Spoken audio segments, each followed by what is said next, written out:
بتاع المره دي بقى مؤذي بدرجه صعبه جدا. عارف يعني، انت بالتاني كان ممكن بيحاول يعلم او بيعمل اجراء ما هوش مسؤوليته، ده بيعمل اجراء ايه؟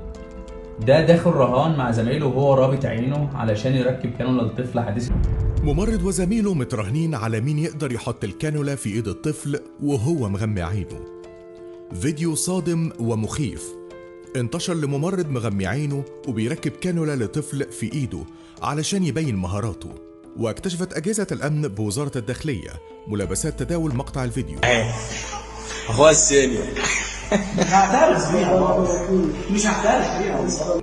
وأوضحت الداخلية في بيانها أن الشخص الذي يقوم بتركيب الكانولا هو معاون تمريض بحضانة خاصة وتابعة لإحدى الجمعيات، وكائنة بمركز شرطة أبو قرقاس بالمنيا، ومرافقه طالب بمعهد التمريض ويعمل بذات الحضانة.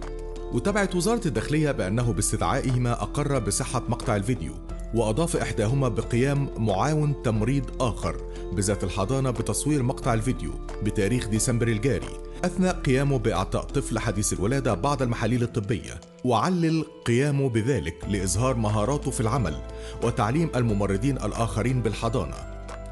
وقرر خروج الطفل بذات اليوم عقب تلقيه العلاج، كما أقر بأنه يعمل بالحضانة منذ عام تقريبا. وباستدعاء الأخير أقر بقيامه بتصوير مقطع الفيديو ونشره على تطبيق واتساب.